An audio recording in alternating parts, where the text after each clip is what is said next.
Hoje nós iremos abordar um tema um pouquinho delicado, mas muito real no nosso meio, na verdade, real no meio cristão desde sempre. E nós vamos falar sobre pornografia. Bem, para a gente entender o que é pornografia, eu queria trazer o significado geral da palavra. A pornografia vem de porneia, que é uma palavra grega, que significa degradação moral de hábitos ou costumes, que há devassidão, libertinagem, local destinado à prostituição. Durante muito tempo, a pornografia foi colocada como algo simplesmente no mundo dos homens.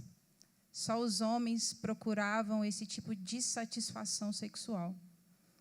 E hoje a gente vive, acho que há muito tempo, a gente já vive uma realidade oposta, onde as mulheres também buscam esse tipo de satisfação, tão errado, tão promíscuo, que machuca tanto a gente. E aí eu quero falar um pouquinho sobre isso. Eu queria que vocês abrissem no nosso texto de Tiago, capítulo 1, vou ler os versículos 12 ao 15.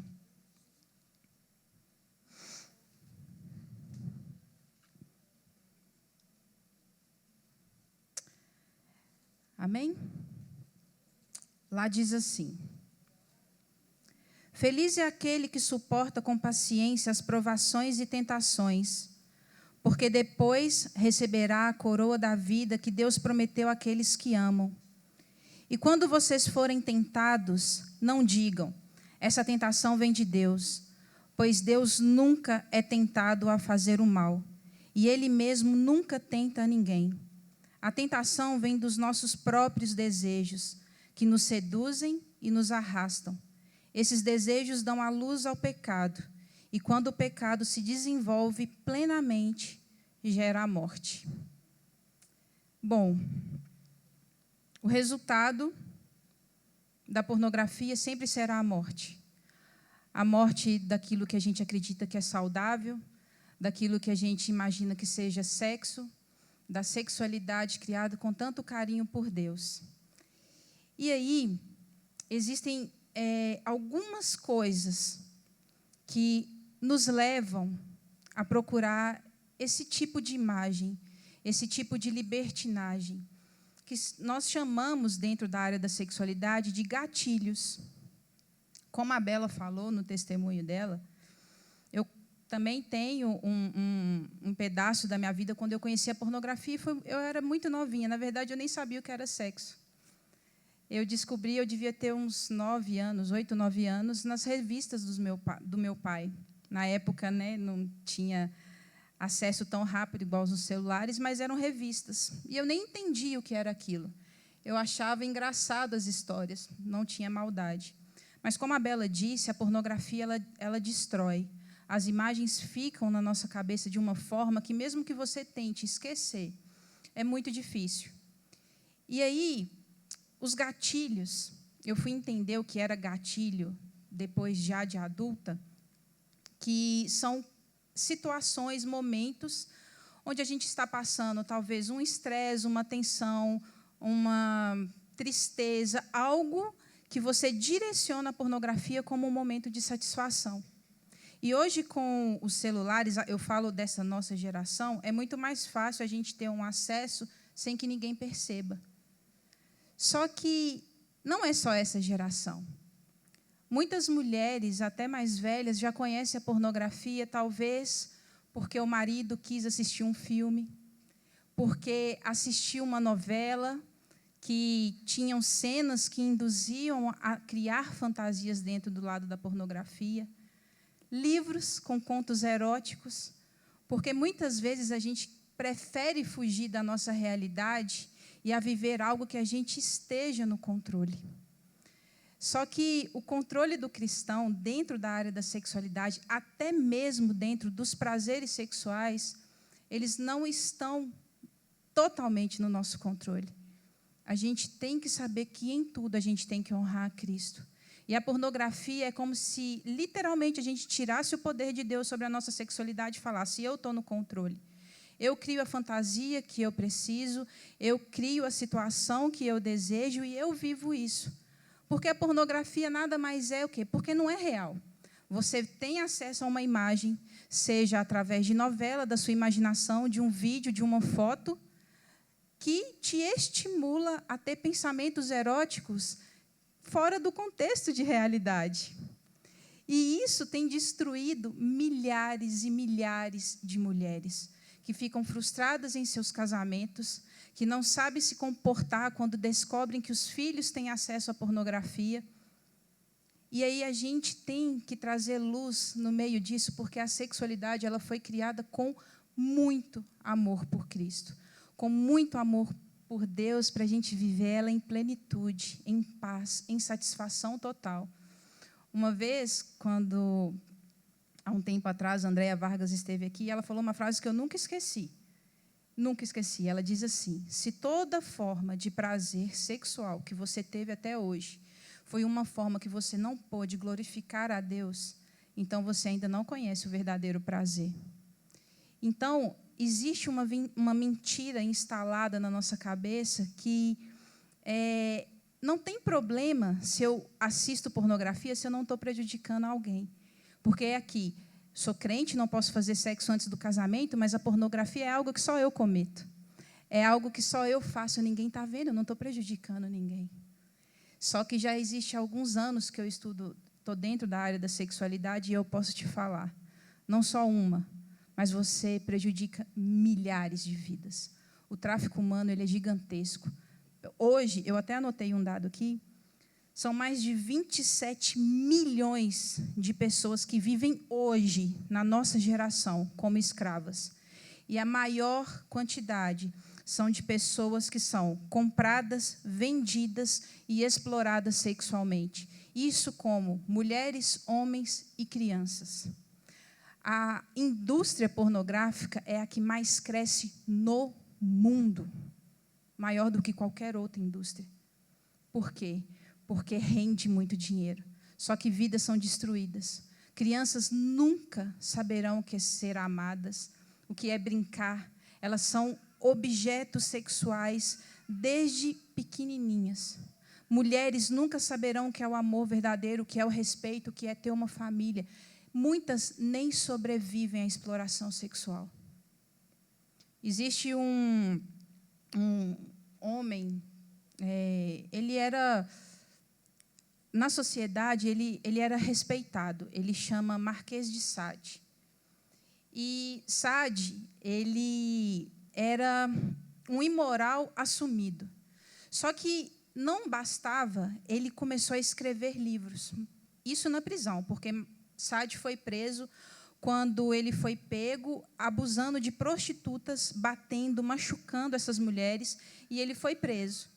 Só que na prisão ele começou a escrever os contos eróticos que ele criava, e ele ficou famoso escrevendo esses livros de dentro da prisão, porque ele estimulava os homens a pensar em coisas que eles não poderiam fazer com as esposas.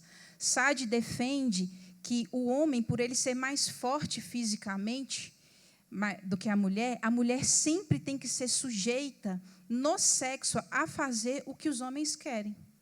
Então, assim, ele falava, já que fomos criados com essa maior força, então a gente vai aproveitar disso, em todos os sentidos. E Sade, ele defendia, literalmente, que a mulher era simplesmente um objeto para a satisfação sexual do homem. E aí, o sadomasoquismo vem da palavra de Sade, veio dele, porque o machucar a mulher, o sujeitar a mulher, veio das fantasias dele. Olha como uma pessoa trouxe uma destruição gigantesca para uma sociedade. Mas a gente não precisa pensar só em Sade. Se a gente pensar em Sodoma e Gomorra, a gente vai ver que toda a imoralidade sexual já existia desde o Antigo Testamento. Os homens procuravam os prostíbulos porque a mulher era vista como procriadora. Mas todas as fantasias sexuais elas eram realizadas com mulheres que eles desvalorizavam. A pornografia está ligada diretamente à imagem, aquilo que o seu olho vê e deseja de forma errada. A gente tem exemplos. A mulher de Potifar, quando vê José e deseja ele. Davi, quando vê Batseba tomando banho e deseja uma mulher comprometida. Tudo que os nossos olhos veem, a gente tem que tomar muito cuidado. Muito cuidado. E aí, hoje, as mamães, eu falo com muito carinho, olhem o que os seus filhos buscam na internet. Pesquise, através do celular, quais têm sido as buscas, porque é muito sutil. Quando a gente fica 5 minutos num quarto sem ninguém, é o suficiente para a gente ter acesso a algo que vai destruir a sua mente, a sua ideia do que é sexualidade. E Deus criou a sexualidade de uma forma muito bonita para a gente destruir de uma forma tão suja. E aí, quais são alguns gatilhos que eu anotei aqui? Carência, curiosidade, influência do parceiro, vergonha de pedir ajuda, foi uma das coisas que a Bela até comentou no vídeo. A mentira tomar lugar da verdade, eu não prejudico ninguém, só a mim mesma, e frustrações. Esses são uns dos gatilhos que nos faz querer ter curiosidade e interesse em buscar pornografia. Só que, como a Bela disse, como eu vivi, isso é muito fácil de se tornar um vício, porque, de alguma forma, ela traz um prazer. A pornografia sempre vai estar linkada à masturbação. E, às vezes, a gente não fala isso, parece que tem medo, mas isso é real. E aí, a gente se permite. Uma vez um pastor falou assim, ninguém se masturba pensando num alface. E isso é verdade. Quantas vezes nos permitimos desejar o homem de alguém que não nos pertence? Sabe, desejamos o próximo sabendo que ele não é nosso, por causa das nossas fantasias, por causa das nossas frustrações, das nossas carências. E a consequência disso vai ser a morte dos seus sonhos, a morte da sua relação com Deus, porque quanto mais nos aprofundamos no vício sexual, menos nos achamos dignas do amor de Deus, menos nos achamos dignas de estar na presença dEle, de sermos perdoadas, porque a gente se sente literalmente suja. Quando o prazer acaba, você pensa assim, cara, fiz de novo. E já estou na igreja há tanto tempo. E aí eu vou falar o que eu vivi. Eu achava que tudo se resolvia num culto de libertação. Nada contra. Eu achava assim, cara, se isso é demônio, eu vou resolver isso. E aí, eu fiz um curso de libertação, fiz tudo e saí de lá assim, estou livre. Glória a Deus, agora já estava na igreja há uns 3 anos e lutava e sempre caía. E aí, eu falei, agora eu estou bem. Passou uma semana, eu estava bem, 2 semanas eu estava bem, 3 semanas, eu falei, uai, está vindo uns pensamentos estranhos. Aí dormia, aí sonhava, eu falava, está amarrado. E fui lutando. Aí um dia, caí e falei, Jesus, eu não aceito mais. Porque mais do que o prazer que eu sinto nesse momento tão egoísta, maior é a dor que eu sinto de decepcionar você. E eu sei que eu decepciono. E aí eu orei e falei assim com ele. Eu acho que foi a oração mais sincera que eu já fiz em toda a minha vida com Jesus. Eu falei, olha, se depender de mim, eu vou cair. Se depender de mim, eu vou fazer tudo errado. Se depender de mim, eu sempre vou buscar. Então, Jesus, eu peço que o Senhor intervinha e mude isso em mim. E aí, eu entendi que a decisão de acabar com o vício sexual estava em mim. Que quando o gatilho, quando eu estivesse com a mente voltada para isso, eu tinha que fugir, literalmente correr. E foi isso que eu comecei a fazer. Todas as vezes que eu me via em situações que eu sabia que eu ia buscar pornografia como um refrigério, eu fugia. E aí se tornou um dia de cada vez, tipo, um dia de cada vez. Eu falava, hoje eu não caí, hoje eu não caí. E assim, até hoje, com 36 anos, dentro da área da sexualidade, estudando tudo isso, eu tenho que vigiar meus pensamentos, minhas vontades, meus desejos. Eu não olho para mim e falo assim, nunca mais vou cair, já era. Eu sei onde é a minha fraqueza. E aí, eu quero falar com vocês agora sobre a pornografia que nós criamos. Porque existe hoje uma pornografia que é criada por nós. Antigamente, o acesso era difícil, era vídeos, videocassete, revistas, era aquela coisa, ai meu Deus, ninguém pode saber e tal. Mas hoje, através da nossa rede social, como a Bela falou, esse mundo irreal tem destruído a vida real de muitas mulheres. Como eu tenho acompanhado conversas imorais, fotos, nudes, personagens criados para satisfação egoístas de viver fantasias em algo tão pequenininho assim, olha. E se achar útil, e se achar desejada, só que, na verdade, você está se vendendo, se tornando um objeto. Como Sade já disse lá atrás, você talvez fique revoltada. Não, mas eu não sou essa mulher objeto que Sade falava que o homem, por ser mais forte, pode fazer o que quiser comigo. Mas, engraçado, o homem talvez não faz, mas isso aqui faz o que quiser com você. Isso aqui te domina tanto que você esquece o seu valor, você esquece que você é filha de Deus, você esquece que você é amada e se sujeita como aquele cãozinho que come migalhas debaixo da mesa por causa de 1 minuto de atenção. E isso aqui te adoece, te mata, te afasta de Deus, tira seus sonhos, te frustra e você nem percebe. E nem precisou ser um homem forte para fazer você se sujeitar a isso. É escolha sua. São oportunidades que são abertas e você simplesmente cumpre elas. A sensualidade apelativa também é uma forma da gente criar a pornografia. As roupas que mostram o corpo demais, que seduzem demais, que mostram demais aquilo que, uma vez a pastora Fá até falou, tem coisa que é só do seu marido, que é só do seu parceiro. E aí a gente, nessa carência, nessa necessidade de sermos vistas e desejadas por todos, a gente acaba se sujeitando a isso também. E aí, o amor ao próximo, como Jesus nos amou, entra nisso. Se a gente faz o nosso irmão pecar, a responsabilidade é nossa. Se a nossa roupa, a nossa conduta como mulheres tem feito o próximo pecar, a responsabilidade é sua. Então, você tem que ter responsabilidade, sim, da forma que você se veste. Não estou falando que tem que ser Maria Mijona, largona, não é isso. Nós sabemos nos vestir bem, honrando o Espírito Santo. E vou falar uma verdade, porque eu já vivi isso. Quando a gente coloca uma roupa errada, a gente coloca teimando, porque a gente sabe que está errado. Então, a gente não é pego de surpresa com essas coisas. A gente não é pego... Eu vou falar uma coisa muito legal, que a pastora Fabiana é sensacional nisso. Comigo, ela é assim.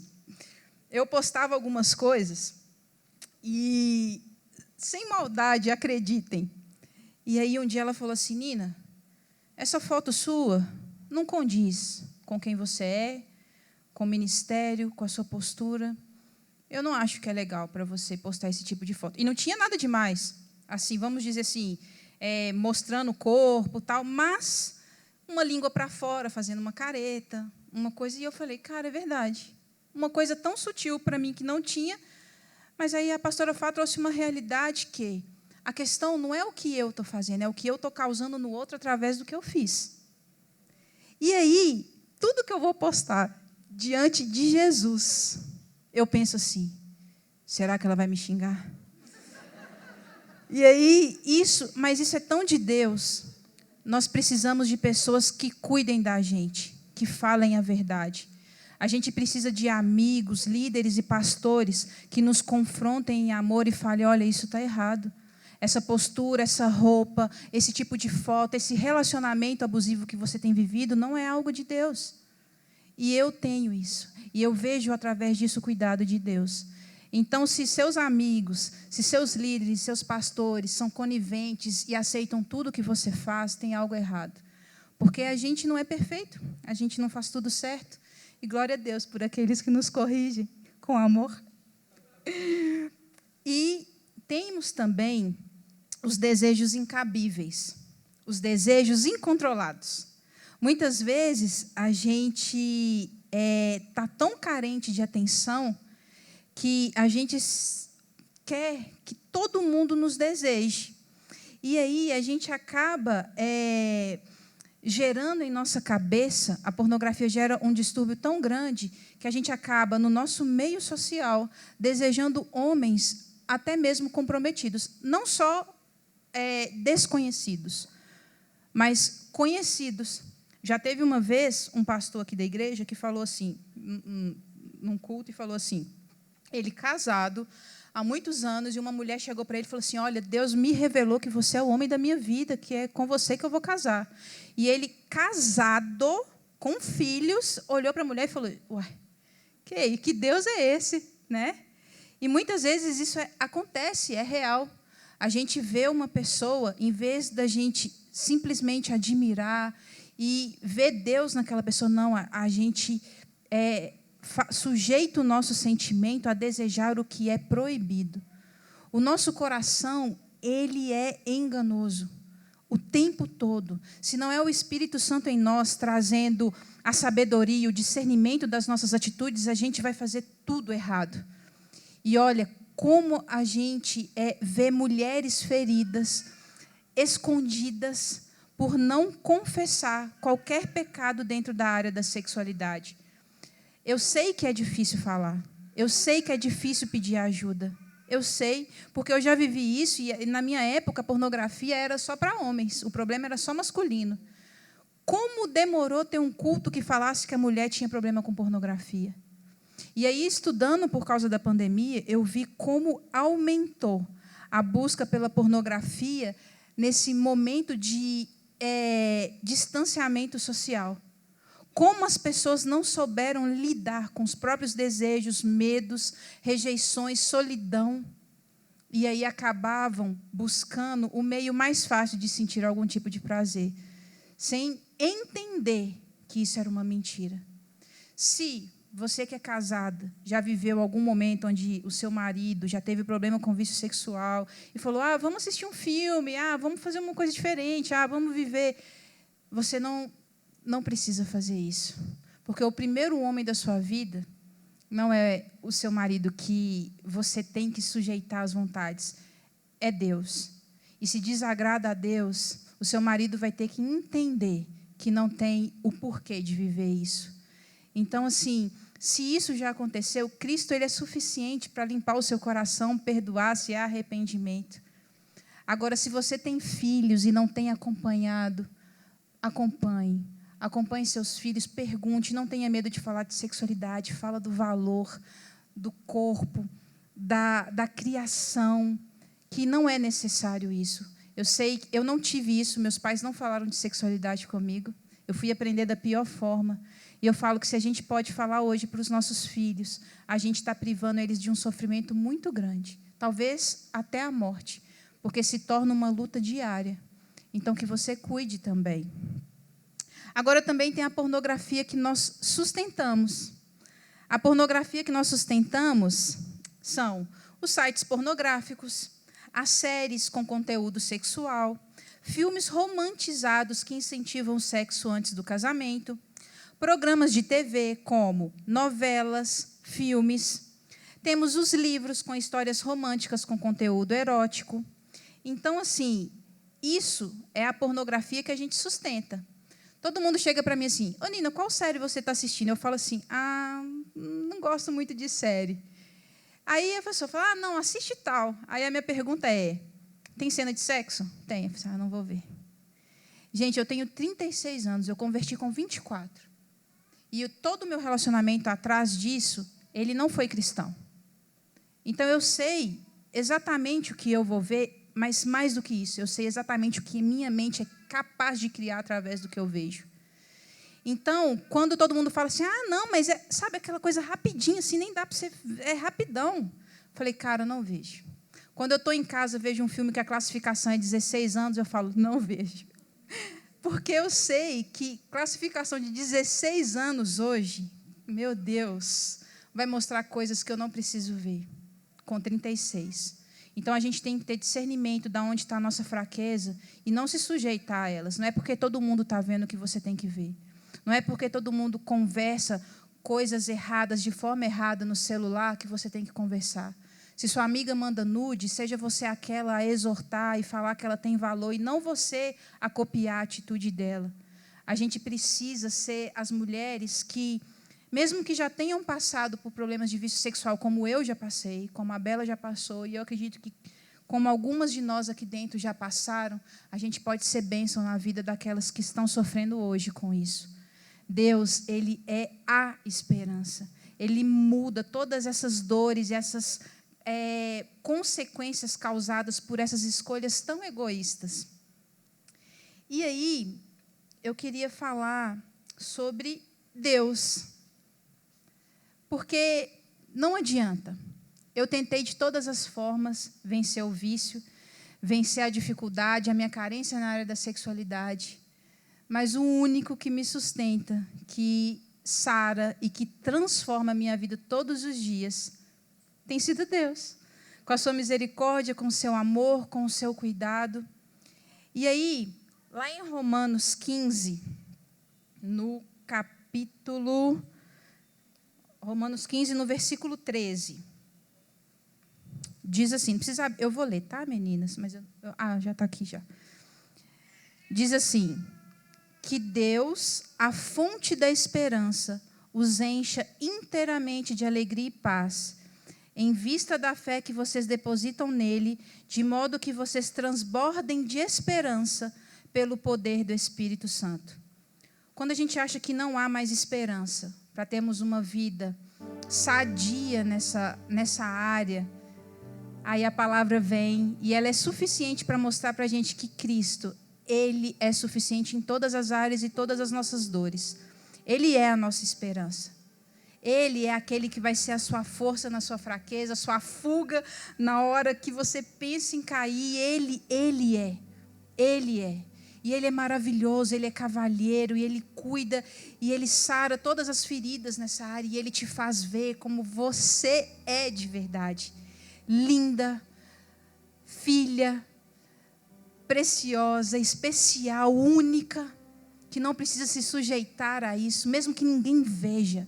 Ele vê todas as suas atitudes, e mais do que isso, Ele conhece todos os seus pensamentos e intenções, mas Ele é capaz de transformar tudo isso para a glória dEle, quando você permite. Cristo também, Ele é a nossa liberdade.